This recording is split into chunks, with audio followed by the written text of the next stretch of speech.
It began like so many modern tragedies do, on a screen.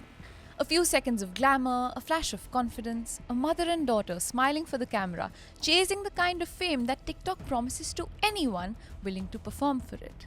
But behind the filters, the designer outfits, and the perfectly posed videos, something darker was taking shape. What first looked like a horrific crash on a quiet street of the UK would soon reveal itself to be something far more chilling. A plot built on secrets, obsession, blackmail, and the terrifying question of how far will someone go to protect the life they show to the world. This is the story of the TikTok murders. This is the story of Mahek and Bukhari.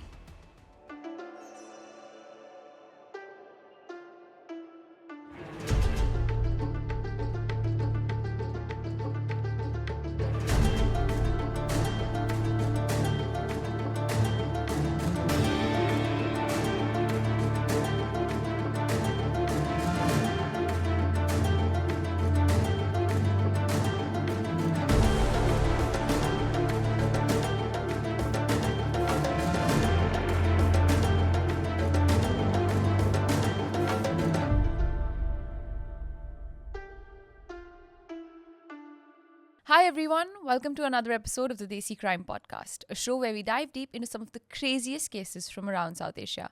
I'm your host Aishwarya. And I'm Aryaan. And the case that I have for you today is literally a modern tragedy taking place on all of our phone screens. The TikTok killers. Yup. Heard of it? Mm-hmm. Put it on the list for me to write. And I never got to it, and I have no idea what this case right is. in. You swooped right in. Guys, I want you to know on the back end, I do a very good job of finding good cases. And whenever you guys share good cases, I put them in a running notes app of all the cases that we have. And Ash firstly never adds anything to it, even though I've told her to add all the cases she comes across. But she swoops my cases. And so I just want people to know. I have my own list going and I listen to all of your recommendations but as well. my list is shared with her. Yes. The problem is I have shared my list and it's a collaborated Apple Notes document that I expect her to add also. So I can pick from her cases if I... So anyway, I'm just saying this is a problem.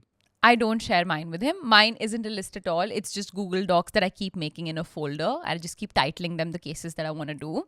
This is the behind scenes of how unorganized she is and uncollaborative Aishwarya is. Speaking of behind the scenes, if you want to catch all the funny bloopers we do, extra Chanchity episodes, early access to all Basic Crime episodes, become a YouTube member. Right? Or go on our Patreon, become a patron. And hey, if you can't do any of that, just hit the subscribe button. A lot of you aren't subscribed apparently, and that really, really hurts my heart. 70% of viewers on our YouTube videos aren't subscribed. And if you're listening on Spotify, you can follow us there also. Guys, we like these vanity metrics. But regardless of that, we love you. And on with the case for today. Yeah. 1:33 a.m. A46 northbound. There's a stretch of road in the English Midlands that on most nights is the closest thing to nothing you can find on a major UK highway. The A46 cuts north out of Leicester through fields and farmland, 4 lanes split down the middle by a metal barrier and a thin row of trees. By 1:30 in the morning on a Friday in February, the kind of damp February where the cold gets into your bones, there are usually maybe 3 or 4 cars on it at any given time. Lorry drivers on long hauls, night shift workers heading home, maybe a stray taxi. Nobody else has any reason to be out there. So when a recovery truck driver is rolling past the Six Hills Junction at around 1:35 a.m. on the 11th of February 2022 and sees something glowing in the distance, his first thought isn't fear. His first thought is confusion, because what he's looking at just past the central reservation of the carriageway is a tree on fire. He slows down, he pulls over, he gets closer. And what he realizes as he gets closer is that the tree isn't the only thing on fire. Wrapped around the base of the tree, splayed open like something that had been torn rather than cut, is what used to be a car. A small silver Skoda Fabia, except it isn't really a car anymore. It's in 2 pieces. The engine block has been thrown clear of the chassis and is sitting separately on the grass. And inside what remains of the cabin, 2 human shapes are visible, very still as the flames climb up around them. He calls 999. By the time the fire services and Leicestershire police arrive and put out the blaze, Both those shapes are confirmed as bodies.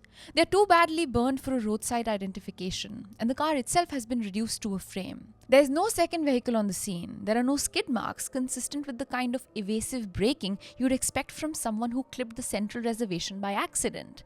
There's just the tree, the wreck, two unidentified men, and the strange suspended silence of a motorway in the small hours, the way the wind sounds different when there's nobody around to hear it. On its face, this looks like a single vehicle collision. A horrible one, but a single vehicle one. A car going too fast, a driver who lost control, a tree that got in the way. Police press releases that go out the next morning describe it in those terms. 2 men dead in a fatal crash on the A46 near Six Hills. Investigation ongoing. Witnesses, please come forward. The kind of language you read in a regional newspaper and forget about by lunchtime. Except very quickly, within hours of the bodies being recovered, something else surfaces. A 999 call. A call that had been made minutes before that recovery driver pulled over. A call from inside that car, from the man who'd be found in the passenger seat, identified eventually as Saqib Hussain, 21 years old, of Banbury in Oxfordshire. The call is short. It's not a clean recording. It's the sound of a young man's voice fighting against engine noise and against his own panic. And the operator on the other end is doing her job, asking him for a location, asking him for a postcode, trying to figure out where to send help. Out of respect for the families, Leicestershire police have never released the audio of this call to the public. Only the transcript has been read into court. But you can read the transcript. It's part of the public judgment of the Court of Appeal. And in that transcript, Saqib says, in fragments, between gasps, what is happening to him. He says he's being followed by 2 vehicles. He says they're trying to block him in. He says the people in those vehicles have balaclavas on and they're trying to kill him. He says they're ramming the car off the road. He says they've already hit into the back of the car. He says they're hitting it very fast. Quote, they're trying to ram us off the road. Please, I'm begging you. I'm going to die. I think I'm going to die. And then the operator hears screams. And then at 1:33 a.m., the line cuts out.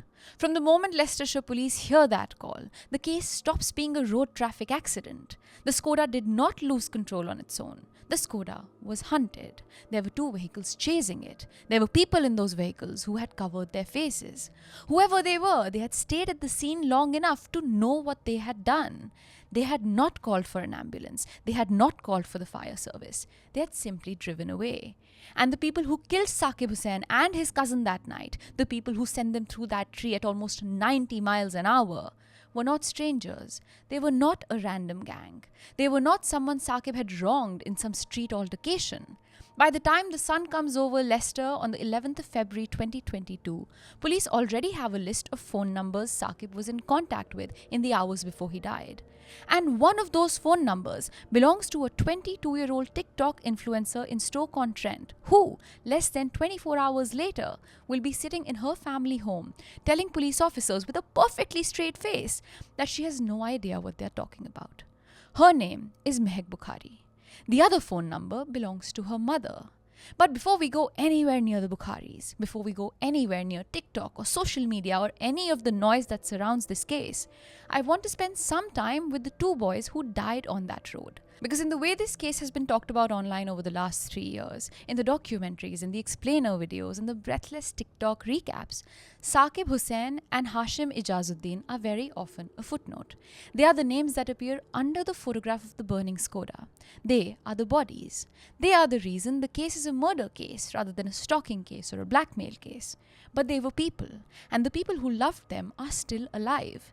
And the version of this story that begins with Mahek Bukhari is, in my view, the wrong version. The right version begins with them. Saqib Hussain and Muhammad Hashim Ijazuddin were both 21 years old. They were both from Banbury, a small market town in Oxfordshire about an hour and a half south of Leicester, the kind of town with a Saturday market and a canal and a tight-knit Muslim community that, if you grew up in it, you basically grew up alongside everybody else's kids. Saqib and Hashim had grown up alongside each other in exactly that way. They were cousins. They were, by the account of their families, also best friends. The kind of cousins who became brothers. The kind of cousins where if you're looking for one, you can usually find the other within a few minutes. Hashim, who his family called by his middle name, was in the words of his aunt Halima Suleiman, the heartbeat of the family. He was one of 7 siblings, 4 brothers, 3 sisters, and he was, depending on which relative you ask, either the funniest one, or the kindest one, or the most likely to drop everything to help you with whatever you needed. His uncle, Ansar Hussain, who was also a teacher at the local mosque where both Hashim and Saqib studied, described him as soft, witty, lovable, the kind of young man who, when he walked into a room, would have you laughing within about 90 seconds. His family said he emulated the character of the Prophet Muhammad. Whether or not you share that frame of reference, the point his family was making is the same. He was a good person. People liked him. People were better off when he was around. Sajid Hussain, Saqib's father, said that his son was a, quote, mini-me, but with none of the faults or shortcomings that I have. Saqib was his parents' favourite. He was his grandmother's favourite. He was the one his uncles and aunts called when they needed help with something, because Saqib's default answer to the question, "Can you help me?" was yes. He had a love for cars. He had a love for designer clothes. His family said he would always be remembered for his style, for his smile, for what they described as his kind soul. When the news of their deaths reached Banbury, the local mosque where their uncle taught launched a fundraiser to build an Islamic education centre and a masjid in their memory. By the time the boys were buried, after a single joint funeral service at the Banbury Madni Masjid, attended by what the family described as thousands of mourners, the fundraiser had raised more than £32,000 and was climbing towards 50,000. The 2 cousins were buried in adjacent graves at Hardwick Cemetery. Their families say there is now a permanent void where they used to be. Quote, "The joys and memories they brought into our lives will never be forgotten," said Sajid Hussain, Saqib's father, in a statement in Feb 22. Now hold that. Hold the picture of Hardwick Cemetery and 2 new graves and a community in tears. Hold it, because we're about to go very long and very far away from it, into a different town, into a different home, into a very different life. We are going to a flat above a beautician's in Stoke-on-Trent, where the lights are on, where someone is filming a TikTok, where the camera angle is good, and where on the surface of it, in February 2022, everything looks exactly the way the algorithm wants it to look.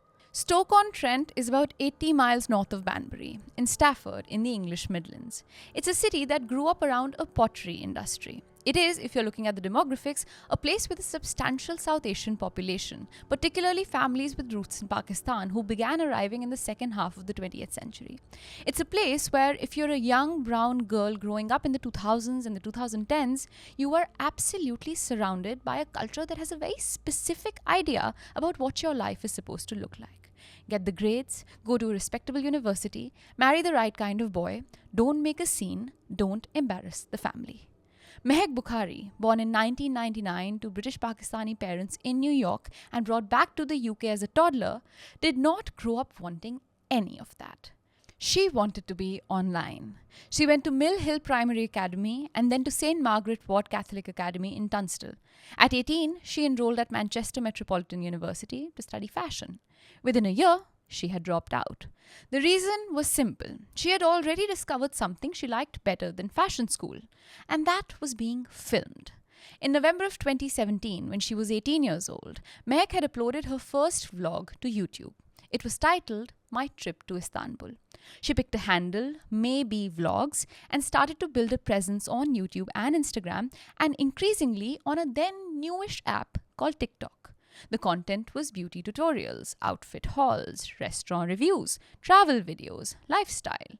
I mean, this pretty much sounds like the origin of the Desi Crime podcast, except this is for a beauty content creator, right? And only one of us dropped out. Only one of us dropped out. Wonder which one. Guess which of the two of us is more educated.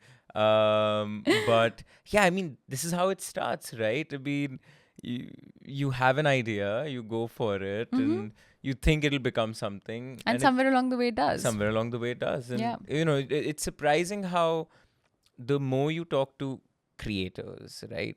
the origin stories are very similar. Very similar. We started this as a thing that could have become something, Yeah. and lo and behold, today it is. Yeah, but I also think that the context of doing this back in 2017, 2018, 2016 was a lot different. It's like getting into Bitcoin in 2011. Exactly. You know, you don't need to be making the best stuff. You just need to be making stuff. It. Right. And also to the communities around the people who are making it, it's probably a lot harder transition to accept in the young people they're raising. Oh, I can't imagine. So in this conservative Pakistani English community, it maybe is really jarring. Yeah, and I mean, it's not like she's starting a true crime podcast or something that is infotainment, or news channel, or like whatever. This is pure entertainment based on quote unquote vanity or quote unquote like a physical appearance, looks, right? And so, of course, it can be at a crossroads with a conservative community, you find in these South Asian neighborhoods in UK.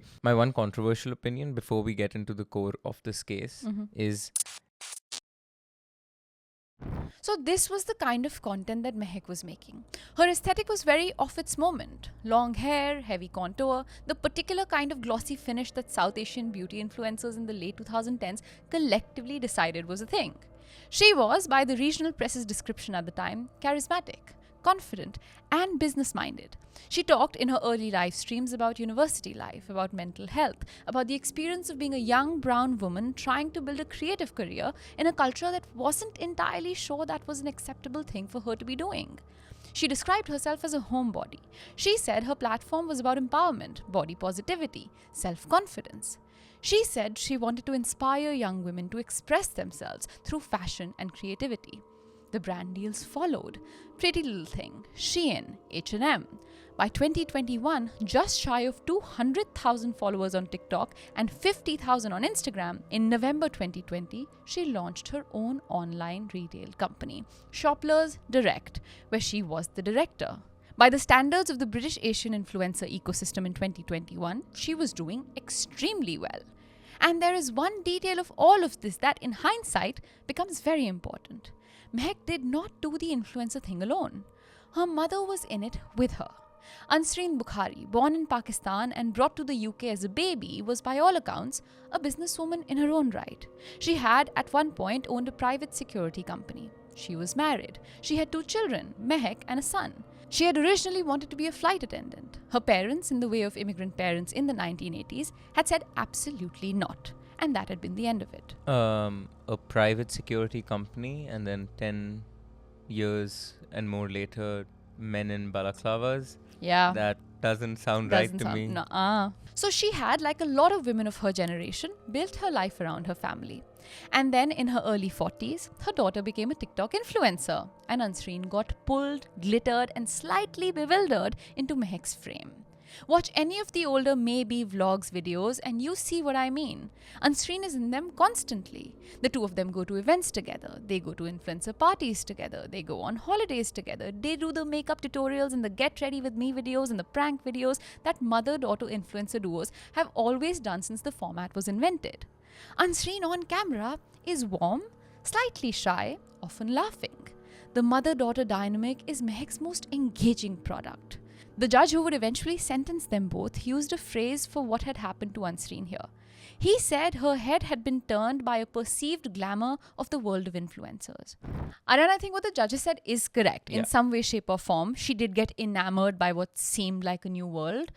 But I think it's an oversimplification because a woman in her 40s who grew up in a conservative household, her reason to be enamored by a life like that is because her access had been completely cut off. It's not just vanity. It's not. It's not what we just covered in the Chandler Bing episode, where that woman was already from a very privileged background, but it was her insecurity of being in Beverly Hills and not at the par with all the other hotshots. It's not that here. Yeah. It is being from a very conservative background and then suddenly having that liberty. I can understand it. However, Aishwarya, you and I have been to a fair share of influencer parties that when we just moved to Bombay, we're like, all right, let's check this out. That is a whirlwind, icky experience in and of itself. Imagine taking your mom to those. That's true. I would I mean, I hope my mom would puke. I would be so uncomfortable to force my mom into that. You know, everybody's taking a selfie of themselves with the brand's name in the background. Mm-hmm. For a 40-year-old woman to be enamored by that does have a semblance of something missing inside that you are now Probably. clutching on. And you know what's interesting is that she wanted to be a flight attendant. In those early 2000s, the glamour equivalent 100% was being a flight attendant. 100%. And I think in a really sad way, because these companies, these airline companies, used women, dressed them up in these tight little outfits to serve men on flights. And primarily the passengers were men back in the early 2000s, the late 1990s. And they made them these sex symbols, these really hot objects to be ogled at. And so I think it was the equivalent of that vanity Aishwarya, metric. that's a beautiful point. I had the opportunity to speak to one of aviation's biggest names in India recently. And, we gathered a bunch of people and we were talking about the sort of air hostesses that Air India had when it just came out. And there was a trope that Ratan Tata individually interviewed every one of the air hostesses so that it meets the criteria that they had set. Eventually, that hospitality experience turned into a funnel for models. Yeah, it but did. Also, when in the underbelly of the world of modeling and acting, there is the casting couch.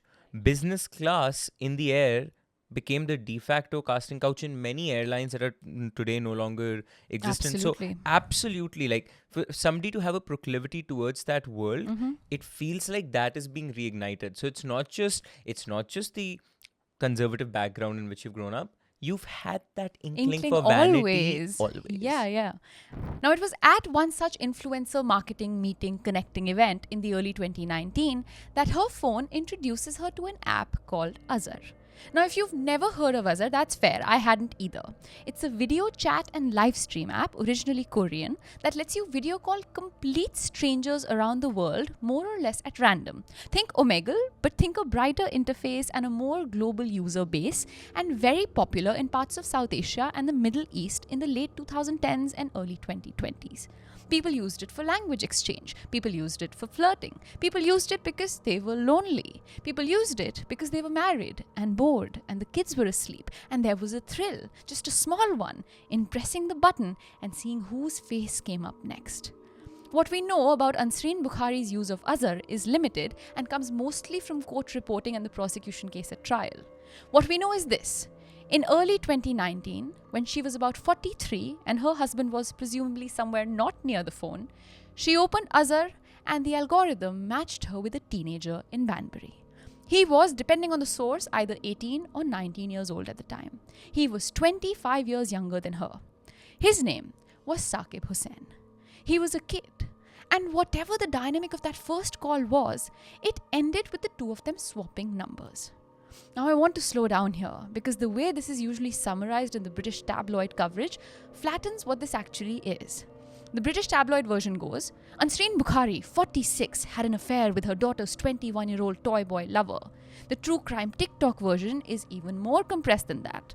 But what actually happened between 2019 and early 2022 was a relationship between a married woman in her 40s and a young man who was, at the start of it, barely an adult. They never lived together, they met up in hotels. The two locations the court heard about most often were Birmingham and London, both of them roughly an hour and a half from Banbury and roughly an hour and a half from Stoke. Convenient cities for a relationship that was not allowed to be seen. He bought her clothes. He sent her Uber Eats orders. He sent gifts to her house, to the house where her husband and her son and her daughter lived. The relationship lasted on and off for about 3 years. And during those 3 years, Saqib Hussain, who in 2019 had been a kid pressing buttons on a video chat app, became, in his own mind, somebody who was deeply in love. The word the prosecution used at trial was obsession, and I think it was applied to him, but I think what happened is that a teenager and a woman in her 40s entered into a deeply unequal relationship, and the teenager, predictably, had absolutely no emotional infrastructure to process it. He told friends he was going to marry her. He told her he was going to marry her. He told her he had spent thousands of pounds on her. The figure he eventually settled on was £3,000, and he was willing to spend more. But while Saqib was a boy on the cusp of becoming an adult, there is a flip side to this story, and it has to be said clearly. Whatever Saqib was processing or failing to process, he chose at some point in this relationship to record sexually explicit videos and images of Ansreen, and he chose at some point after the relationship ended to use those videos and images as leverage for blackmail. He was doing something that almost everybody listening will recognize as deeply, deeply wrong. He was attempting to blackmail a married woman with intimate images of her. He was demanding money she did not legally owe him. He was, by the prosecution's account and by the Court of Appeal's acceptance, the perpetrator of a crime against Mahek Bukhari before he became a victim himself. None of that is in dispute. That is real. But blackmail is not a death sentence. So when we talk about Saqib, we have to hold both those things at once. He was a kind son who was also doing something cruel. He was a man whose family is grieving him and whose family also has to live every day with the knowledge of what he was doing in his last weeks. Now Hashim, by contrast, did absolutely nothing. Hashim was not blackmailing anybody. Hashim had no relationship with Mahek Bukhari. Hashim was not in possession of any compromising photographs of any human being. The Court of Appeal judgment refers plainly to 3 sexually explicit videos and images of Mahek Bukhari that Saqib Hussain had in his possession at the time of his death. He was using them as a threat. He was telling her that if she didn't pay, he would send them to her husband and then to her son and to anyone else he could think of. That is blackmail. That is a crime under English law. It's a crime regardless of how the relationship started. This is a socially complicated thing to peel layer by layer. Yeah. There are so many things going on here, right? There is the age discrepancy, which we need to start with. There is a social stigma around that age difference. But on paper, one must note that is a legal relationship insofar as he is an adult. Correct. Legally. Is it weird and uncomfortable? Absolutely. The infidelity that the 40-year-old wife is engaging in, it's infidelity, but again, on paper, that's not a crime. I'm sure the law. So just sort of Absolutely. that we can hate it, right? But that's not punishable offense. However, when you enter in a dynamic that is so skewed, as a 40-year-old person, a lot of the onus falls on you to be the mature one. Yeah. To recognize that these issues, blackmail is too far. It's one of the worst extremes of what can happen because of a skewed power dynamic. Yeah. But you're not setting yourself up for success by entering such a dynamic. You're not. I'm not blaming her for the blackmail that happened, but I'm trying to more explain that dynamics like these are more They create prone. issues. Because this is the first time I'm hearing of blackmail that is going by the younger person to the older person. But usually when it is a man that has entered a relationship with a young woman, say in high school, when the senior somebody in 12th grade is in a relationship with 9th grade, that we've heard of so many of those examples of blackmail when we were in school. 100%. So and 12th graders are easy to scare by parents, by teachers. Yeah, exactly. When you become a full-grown adult, when the adult man or woman is in their 40s, talking to someone who's 17, 18, 19, the blackmail is so much easier to make really strong, really scary, and really volatile. Yeah, because there's so much more to lose. So much You're more not to just lose. losing your dignity. Yeah. Which everybody is. If You they're can't being just blackmailed. change school and move cities because your parents thought. You have a you have a family. You've the biggest social responsibility in the world. You're a mother. A mother being blackmailed with her nudes. Let's have it. That's just a crazy thought. So much at stake. There's so much. I can't even process what that is like. You're being. That's just bewildering. I've never come across a social dilemma like that. And while I think obviously it doesn't justify at all what's about to happen in this case to these two boys, I think it really does go on to explain Oh my God. why Ansreen thought her world was on the cusp of turning upside down. Yeah, that's exactly. We always distinguish between crimes of passion and more psychopathic tendencies. This to me is clearly going in the direction of an insane crime of passion. Yeah. Premeditated, Yeah. but an insane level of heat involved in the motive of what happened. Yeah. Explanation is not justification. Now, it was this blackmail that tipped this story over from a sad and strange affair into a criminal conspiracy. Sometime in 2021, Ansreen tried to end it. She had tried before. He had not let her. This time, perhaps because the strain on her marriage was getting harder to hide, perhaps because her daughter's social media career had gotten big enough that the consequences of exposure were now substantially larger than they were in 2019, she pushed harder to end it. And Saqib reacted exactly the way insecure, frightened, blackmailing men have always reacted. He escalated. Voice notes, texts, threats to come to her house, threats to release the photos, threats to tell her son. The court at trial was shown some of these messages. They are not the messages of a master criminal. They are the messages of a young man losing control. And it is at this point, in early January 2022, that Ansreen does something that will, in retrospect, be the single most important decision she makes in her life. She tells her daughter. We don't have a transcript of the conversation between Mahek and Ansreen Bukhari in which Ansreen first told her daughter what was going on. What we do have are the messages they exchanged afterwards, and the messages are bad. On the 4th of January 2022, just over a month before Saqib Hussain would be dead, Mahek Bukhari sent her mother a message that was read out to the jury at Leicester Crown Court. It said, quote, "I'll soon get him jumped by guys and he won't know what day it is." The phrase "get jumped" is British slang. It means to be ambushed and beaten up, usually by several people, usually pretty badly. Mahek's defense at trial was that this message was hyperbole, that it was the kind of thing you say in anger when somebody is threatening to release nudes of your mother, that she did not in any concrete sense mean it. The court addressed this claim directly. The judge noted that her plan to have Saqib jumped was formed well before the threats of violence she said she was responding to. Again, like, this is socially complicated because I can see myself if somebody misbehaves with my mom, my initial impulse in anger, I can say, I'm going to fucking kill that guy. Yeah. You know, that kind of just phrasing.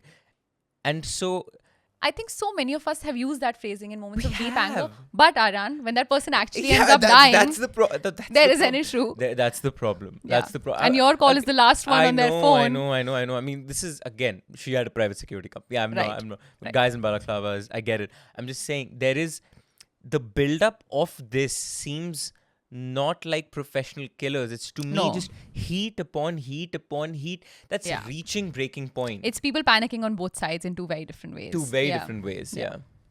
The court also noted that her response, Mahek's response, was disproportionate to the threat she was receiving.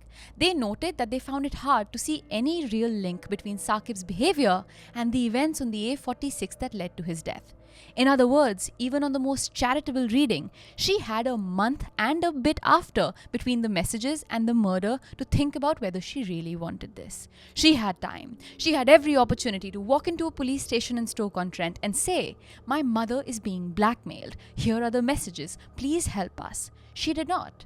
She didn't even try. What she did instead, over the course of January and into early February 2022, was build a team.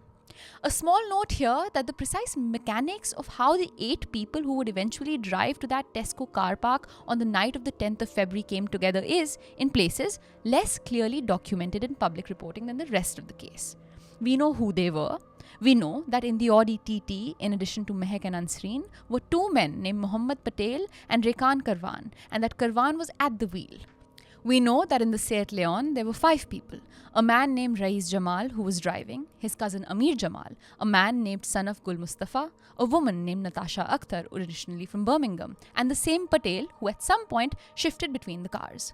We know that Mahek had asked one of them, by her own admission at trial, to be there because she felt safer with him around. We know that some of these people knew each other through Mahek's social circle and through the wider Leicester scene she moved in.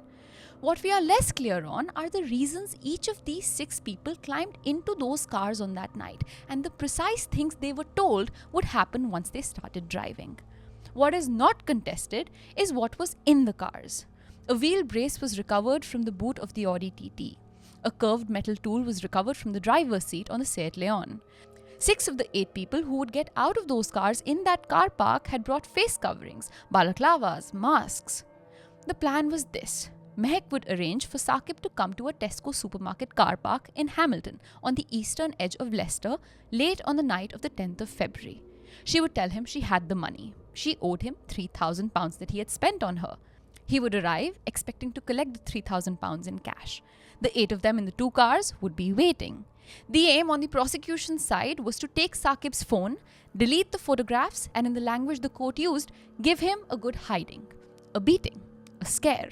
Enough in Mahek's presumed thinking to put an end to the blackmail and to put an end to him as a presence in her family's life. But it's key to note here, no £3,000 in cash were ever recovered from any of those 2 cars. The intention was never to return the money. But Saqib, on the other hand, was not stupid. He had been talking to his friends in Banbury about this meeting, and at least some of those friends had asked him whether it might be a setup. But initially, Saqib had laughed off the suggestion. He had, by this point, spent 3 years pulling Mahek Bukhari into his life, and was, in his own internal map, the wronged party.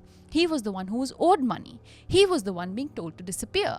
The thought that Mahek might be plotting against him doesn't appear to have seriously taken hold. He asked Hashim for a lift. Hashim, being Hashim, said yes and pulled out his Skoda Fabia, a small silver thing he loved, turned the key and drove his cousin north on a road he had presumably driven 100 times before, with absolutely no idea that within a few hours he would be one of 2 bodies in a tree on a dual carriageway. The Tesco superstore in Hamilton, Leicester has a large car park. At 1:17 a.m. on a Friday morning in February, that car park is functionally empty. The store itself is closed. The only lights are the street lights and whatever security lighting the supermarket leaves on overnight.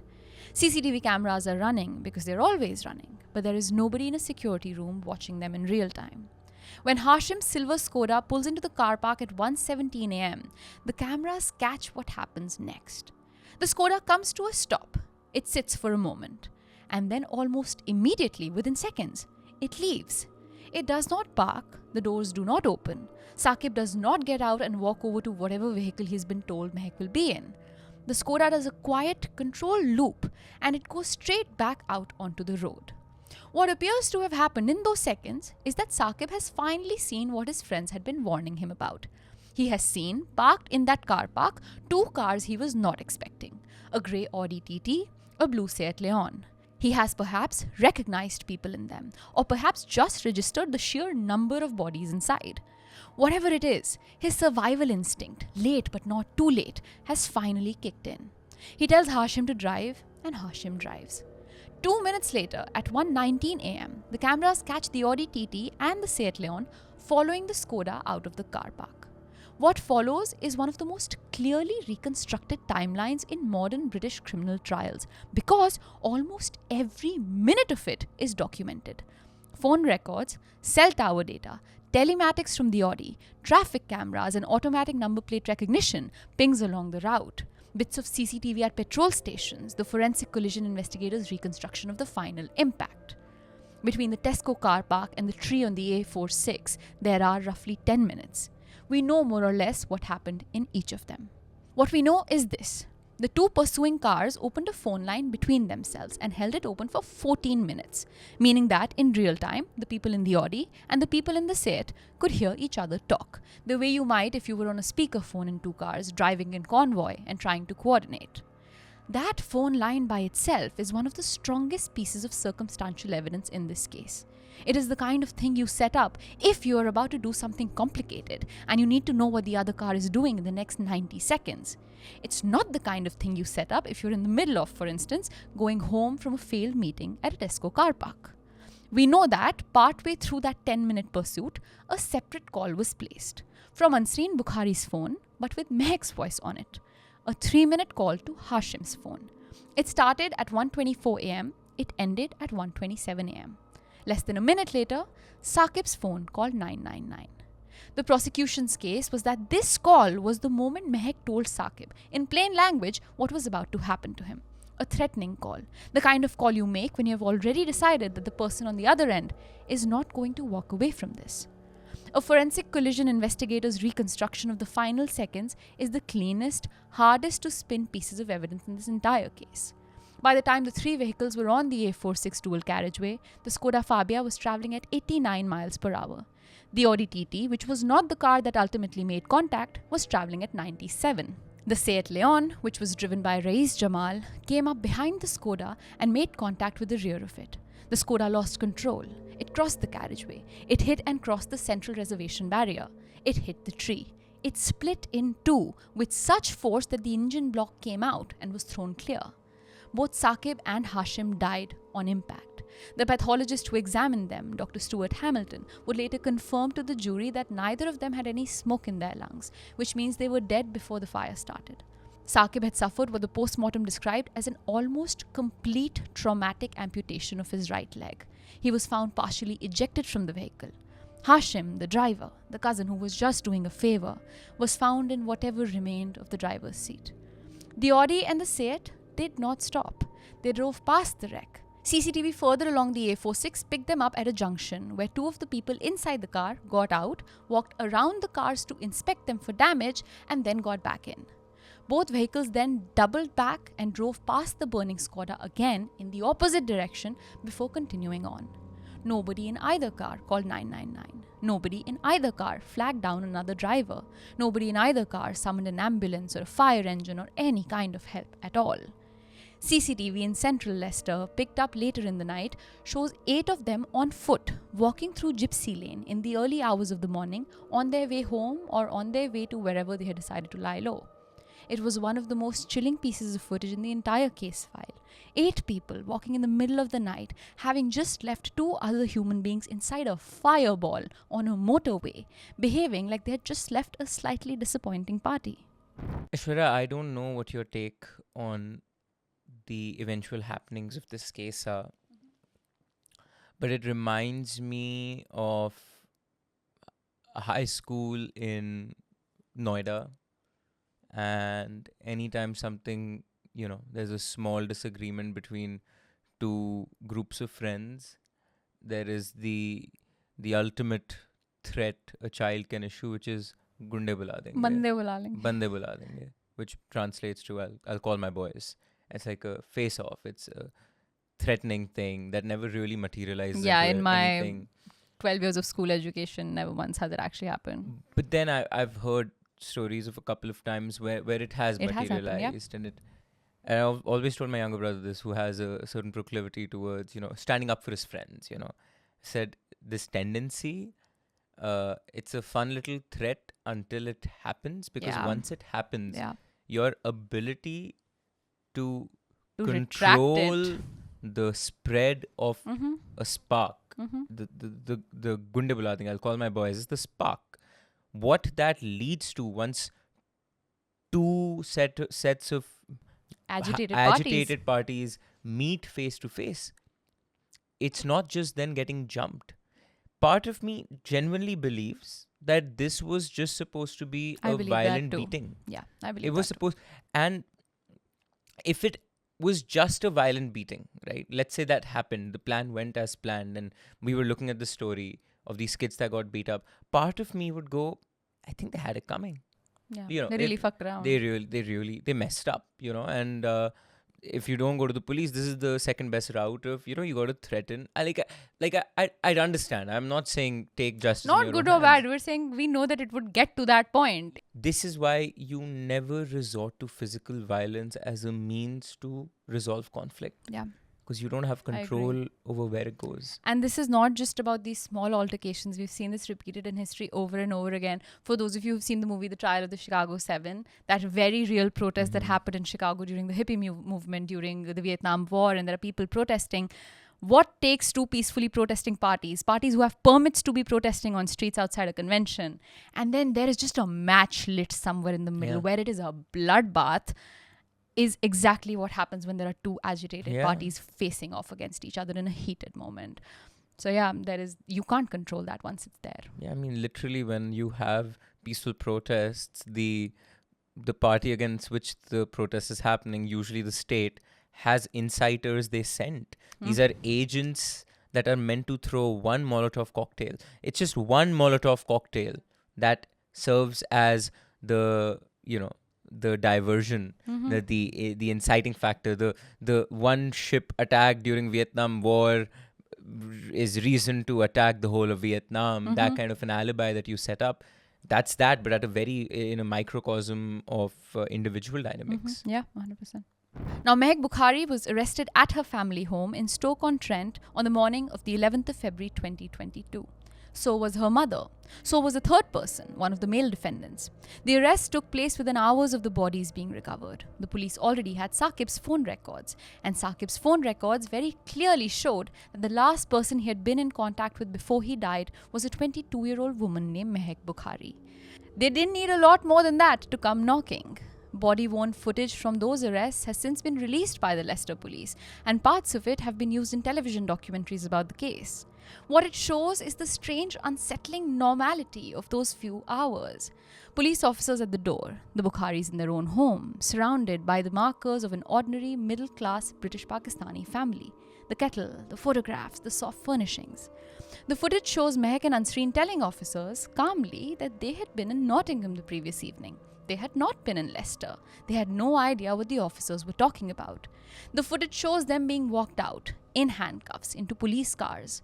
It shows in the smallest moments exactly the kind of composure that would later be used against them. Mahek was taken to a police station and interviewed. The interview tapes have in part been shown publicly. In the early stages, when she is still being asked the most basic questions about who she is and what she does, she tells the officers, somewhat unprompted, that she is an influencer. She uses that word. It comes up early. It's one of those details that when you watch in hindsight, sits somewhere between absurd and revealing. She is 22 years old. She has been arrested on suspicion of 2 murders. The men who died are not yet a day cold. And the way she's presenting herself to the police, the frame she's reaching for, is the frame she spent 5 years building on TikTok. I am maybe. I am known. I am somebody. There is some category error happening here that even now, 3 years later, is hard to look at directly. But in these conversations, she lied about everything. The senior investigating officer in the case, Detective Inspector Mark Parrish, has spoken about this in interviews since. Mahek told officers that Saqib was one of her followers on social media. She told them she had agreed to meet him at a Tesco car park, but that he never turned up. She told them she had no idea how they ended up dead. She told them she knew nothing about an Audi TT and a Seat Leon. She told them, essentially, a clean story designed to put as much distance between her and the events of the previous 6 hours as possible. But little did Mahek know what I've already said. The case built around her was one of the most thoroughly evidenced murder cases in recent British criminal history. Forensic damage on the front of the Seat Leon was consistent with collision with the rear of the Skoda Fabia. The wheel brace and the curved metal tools were recovered. Phone records placed every defendant at every relevant moment. The 14-minute open call between the cars was logged. The 3-minute call from Ansreen's phone to Hashim's phone was logged. The 999 call from Saqib was preserved. The CCTV from the Tesco car park was preserved. The CCTV from Gypsy Lane was preserved. ANPR pings along A46 were preserved. The telematics from the Audi were preserved. Body-worn footage of the Bukharis lying about being in Nottingham were preserved. Mahek's own deletion of the contents of her phone. She gave the officers a false pin, and then a false pin triggered a wipe of her phone. All of this was preserved as a fact about her behavior, an aggravating factor that the sentencing judge would later specifically pull out. The other defendants were arrested over the following weeks. Karwan and Raiz Jamal 3 days later, Amir Jaman and Gul Mustafa in March. By the time the Crown Prosecution Service was finished assembling the file, 8 people stood charged with 2 counts of murder. But yet, not one of them had admitted to it. There is a thing that happens in long British criminal trials, and it happened in this one.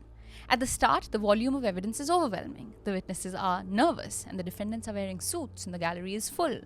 By the end, 3 months later, the gallery is half empty, the witnesses have all gone home, and the defendants are in a dock for so many hours a day that you start to forget you are watching the rest of their lives being decided in real time. The Bukhari trial, which was a retrial after an earlier proceeding had collapsed, ran from June through August of 2023 at Leicester Crown Court.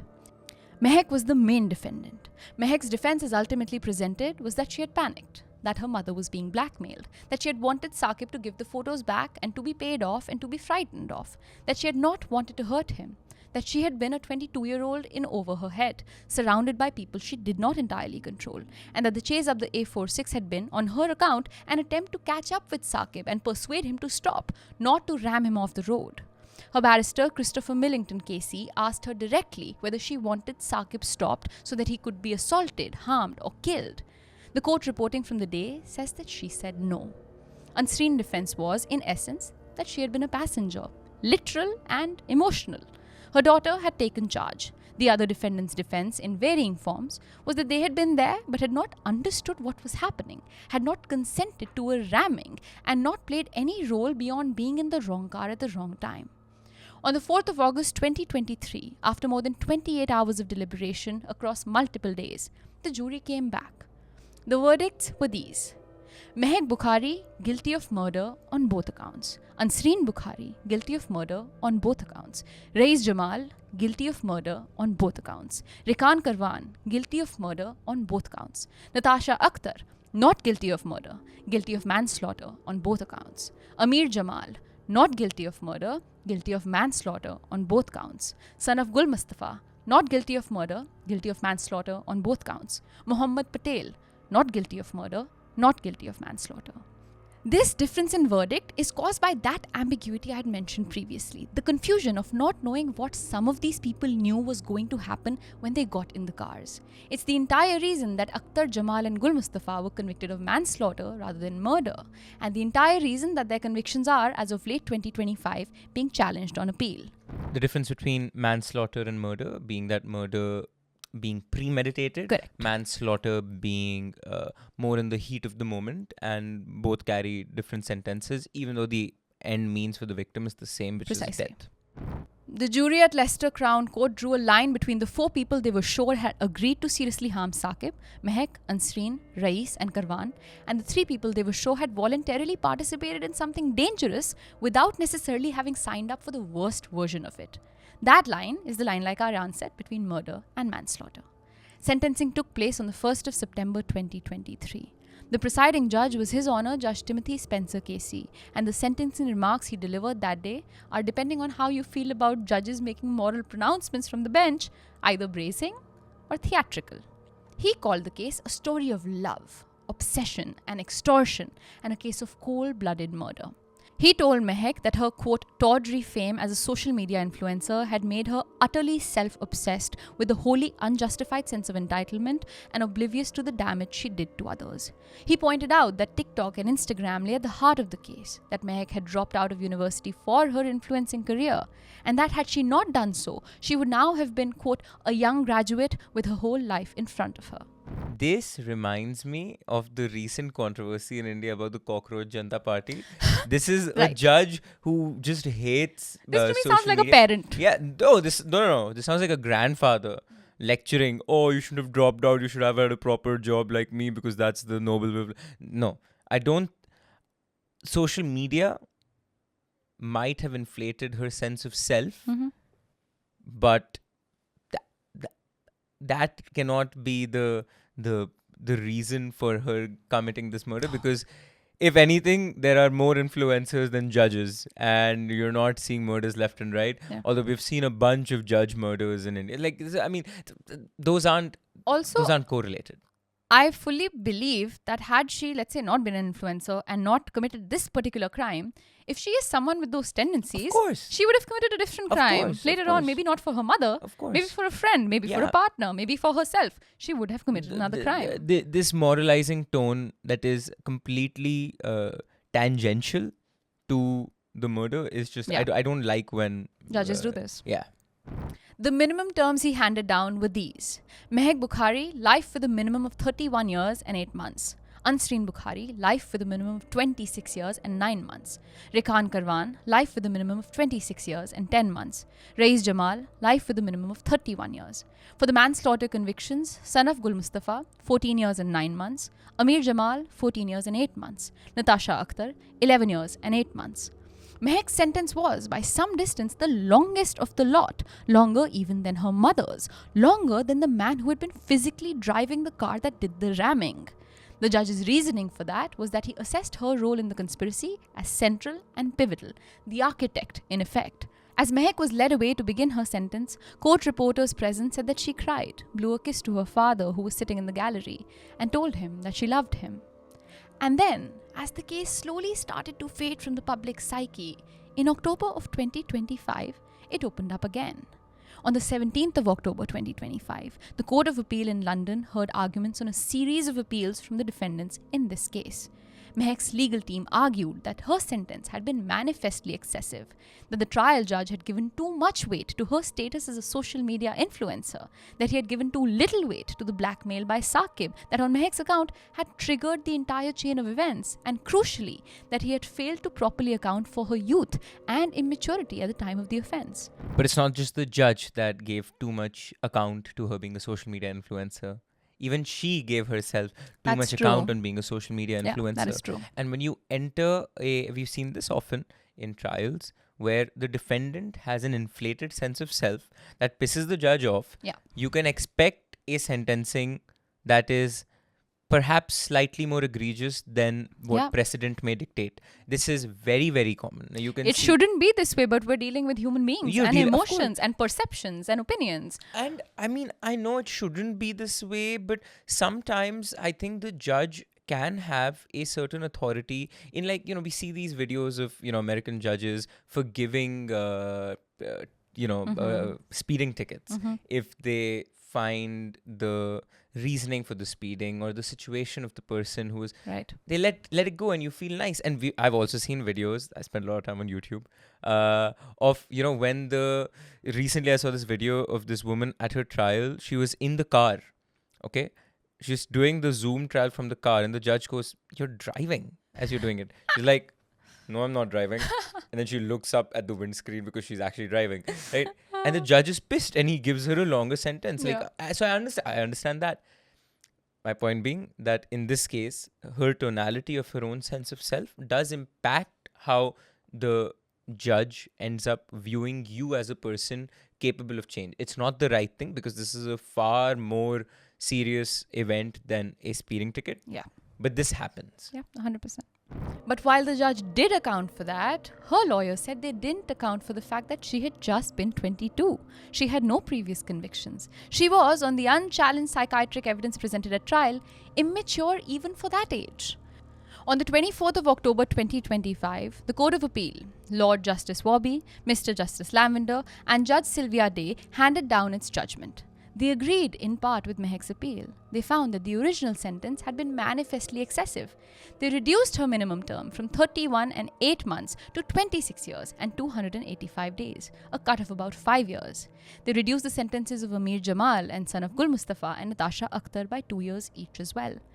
And in a separate ruling that had been less covered but may turn out to matter, they granted those 3 manslaughter defendants leave to appeal their convictions, ruling that the way the jury had been directed at trial on the legal definition of unlawful act manslaughter in the wake of more recent cases merits a full appeal hearing. If those appeals succeed in 2026, 3 of the 7 people convicted in this case will walk out of prison.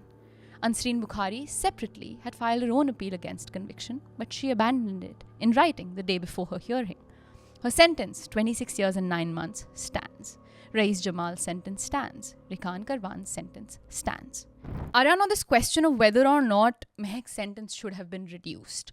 She was 22 at the time of the crime, and what we have increasingly seen start to happen in trials in the UK, and there are published documents about this. It's a noticed pattern that there is an understanding in the legal system that, of course, there is an age where an individual is a juvenile. Of course, a 17-year-old is not the same as a 25-year-old. Right. And a 17-year-old will be treated with leniency. But also, a 22-year-old is not the same as a 31-year-old. And so a 22-year-old will also be treated differently than a 31-year-old. And the reason that the judges overturned Mahek's conviction and changed it into 5 years lesser than what she had initially gotten. The conviction was upheld. The 5 years is reduced. Is a following up on that trend. And it's an interesting question to ask, because we do know that brain development at 22 is not the same as at 32. Yeah. But how much weight that should get. I agree with it in principle, insofar as we've come up with 18 as an arbitrary Yeah. cutoff of when a child becomes an adult. Of course, that's not how human biology, psychology works. But again, we've seen this trend even in India, where when crimes are committed by those that are very young, but the crime is egregious, Nirbhaya being the example, that the laws change to make the punishment more fitting. Yeah.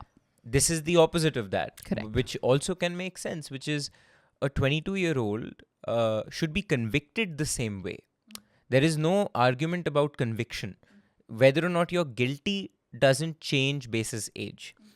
But can the punishment be 30 years as opposed to 35, 20 as opposed to 30?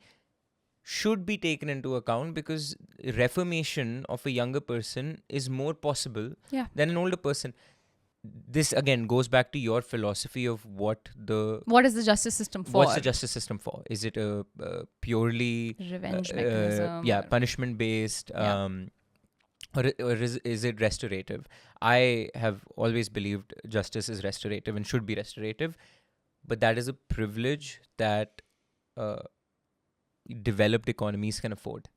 Where we are saying, even in this case, I smirked when you said long cases in the UK British trial system, and you just said 3 months, and I'm like, that's probably the fastest trial in India. Yeah. In India, a judge does not have the time to ponder over the exact biology and psychology of a defendant. Hell, they don't have time to get the victim to justice. Here we are. So it's ideal. It's great if we are able to assign punishments basis exact restorative needs. Yeah. But not every country can afford that. 100%.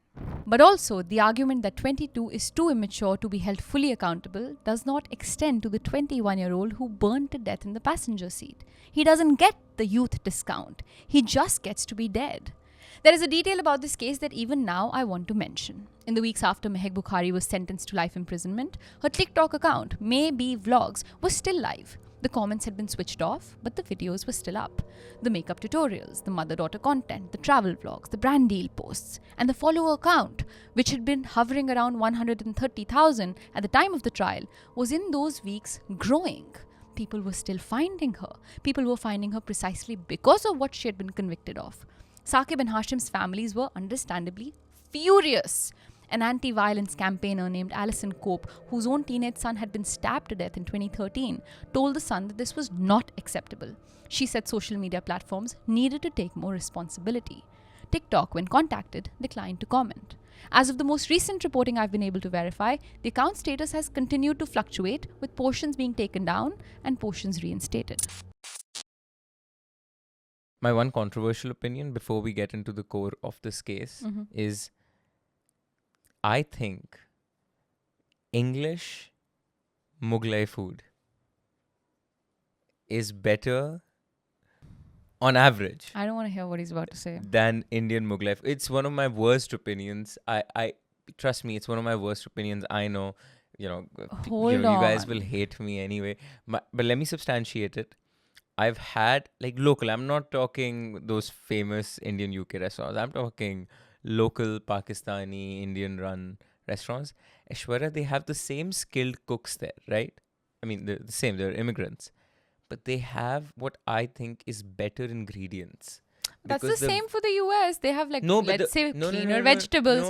But the food doesn't taste the same. No. American food is for the American palate. American Indian food is sweet and not at all. That's 2 oceans apart. That doesn't count.